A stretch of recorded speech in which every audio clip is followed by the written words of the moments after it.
Hey everyone, it's Stacy over at Totally Twisted Cards. Today I wanted to share with you a charm swap that I'm doing over on Life is the Scrap Beach. And Trudy is our gracious host for this swap. And her theme is Graphic 45's Vintage Lady paper stack. So you were to keep that in mind while creating your charms. The requirements for this were to have a swivel clasp and I believe at least 3 metal charms and 7 dangles. And also you had to put it on a tag. So I wanted to share with you today what I've created, both the charm and the tag. Now we were to create 4 of these. One was for yourself and the other 3 we're going to mail in, and we'll get 3 different ones back. So this one is the one that I made for myself, and it's the same as the rest except for this tag's a little bit bigger, and there's one charm on here that I ran out, so I had to substitute it with another one for mine. So this is the charm that I'm keeping, and these are the 3 that I'm giving away. So first what I wanted to do was I'll go over the charm, and then I'll go ahead and go over the packaging that I did on them. So, as you can see, this is my tag. And let me see if I can zoom in a little for you guys. And this clasp is held on through some ribbon, so I'm just going to go ahead and take that off so I can go over the charm with you.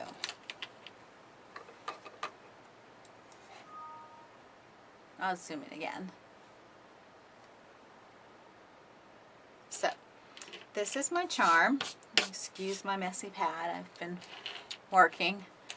And instead of using, there was no requirement to use a Tim Holtz swivel clasp, so instead I wanted to use this fancy large lobster clasp that I had.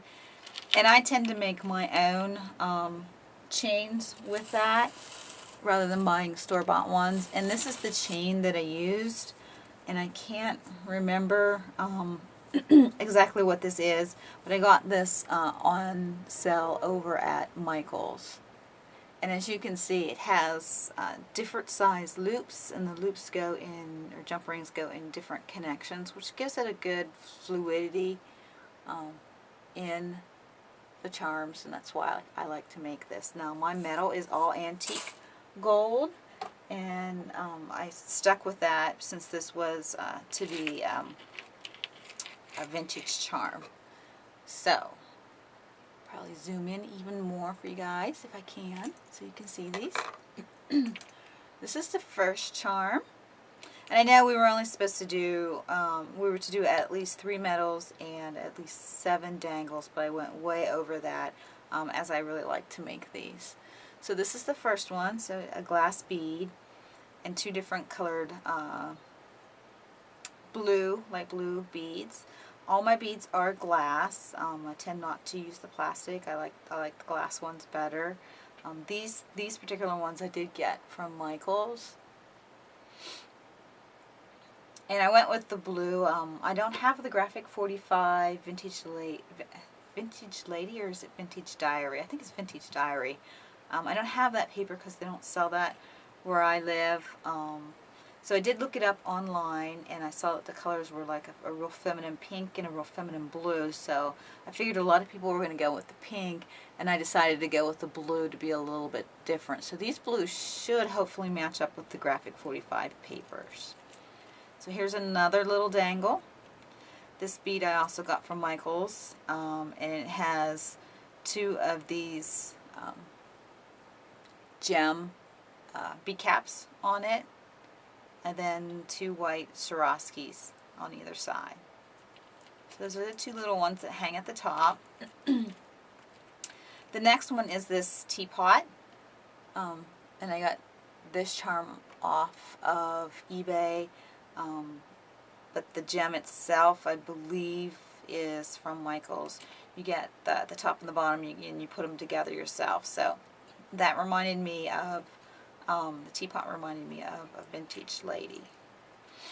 And then this charm right here, this dangle charm right here, this is a stone bead actually. So it came from Michaels also. It has a Swarovski at the bottom, and then some small end caps. And then this metal piece here. I'll try and get the one off the other side. So many on here, kind of hard to hold.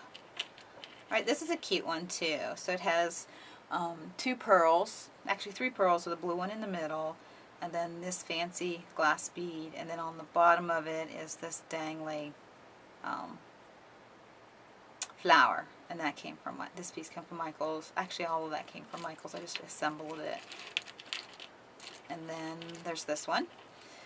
These beads I like to get off of eBay, so that's a milk colored one, and then 2 end caps once again. I like to use the bead caps. A gold pearl, and this heart glass bead I got off of eBay also. When I make my dangles, I like to make them so there's some fluidity to them, so they're not real stiff, and that's why I tend to connect some things with some jump rings on the dangle itself. There's another one. So these beads again, these 2 gold colored ones came from eBay. Some end caps, and this is a bead landing bead, and then this really cute teapot, which is 3D on the end of it. And then this is a really cute one too. So the hat reminded me of a vintage lady. So there's a hat, it's another metal piece, so it has the hat, and then it has a gold Swarovski at the top and the bottom, and a bluish greenish large size pearl. And then there's this one. I really liked this vintage looking purse too, and it's 3D, so it's on both sides.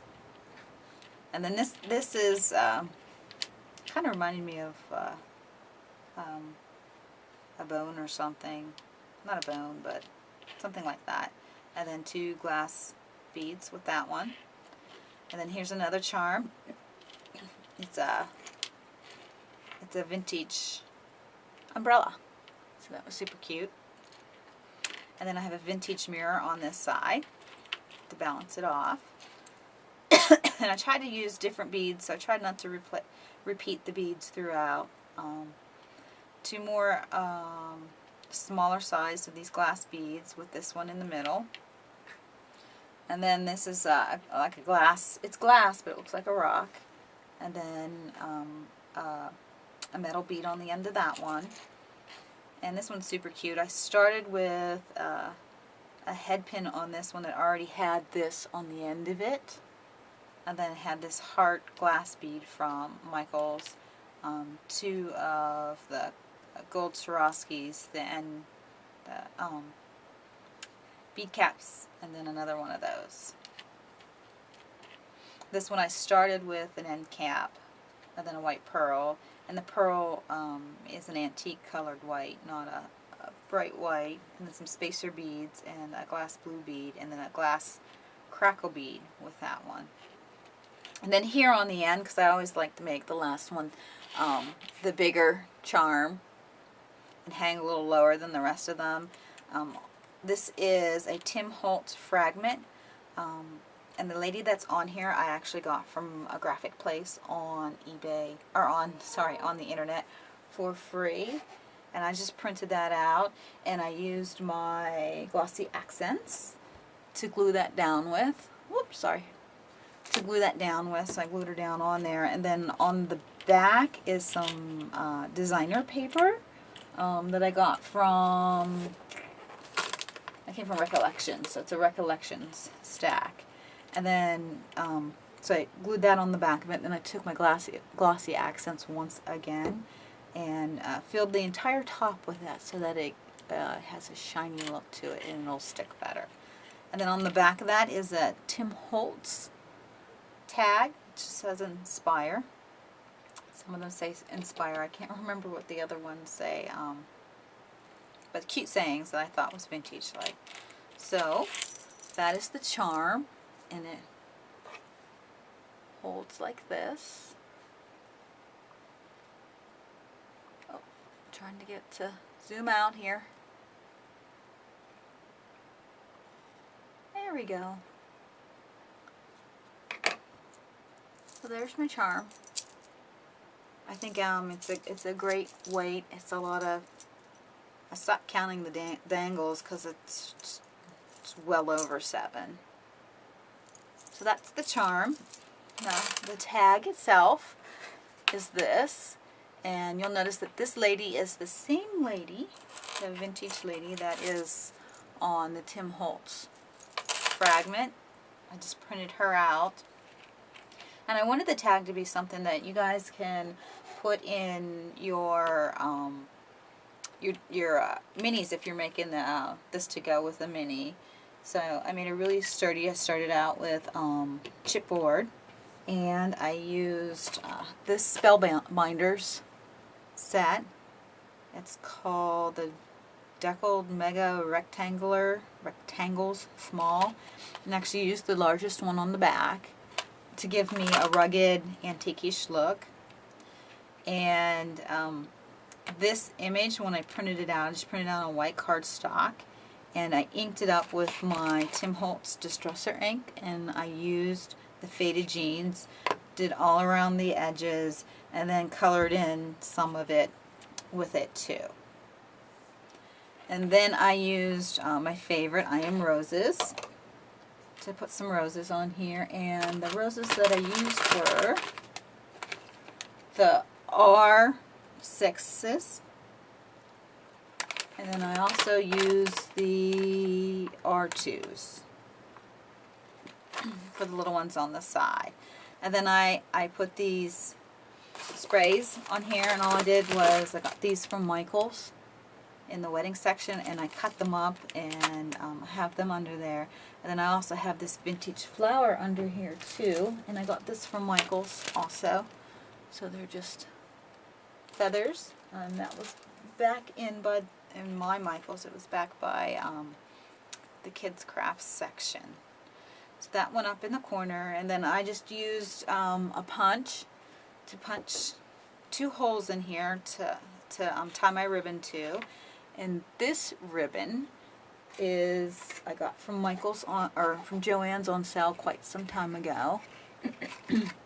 And all I did, because it's stretchy and on the one side, was I cut this off, this stretchy piece off, and then I cut about, I'd say, 1 inch down, and then I used that to tie onto the holes up there.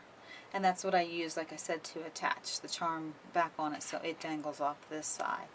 And then this trim at the bottom, I just recently got from Hobby Lobby and been using it like crazy.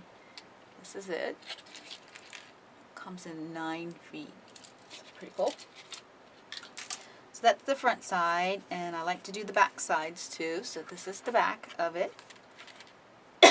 And on the back, with that same ribbon, kind of the leftover piece that was left after I cut it off, was this for the bow on the front. So I just adhered that down to give me a pocket. And then I believe I got this from the dollar store last year or so.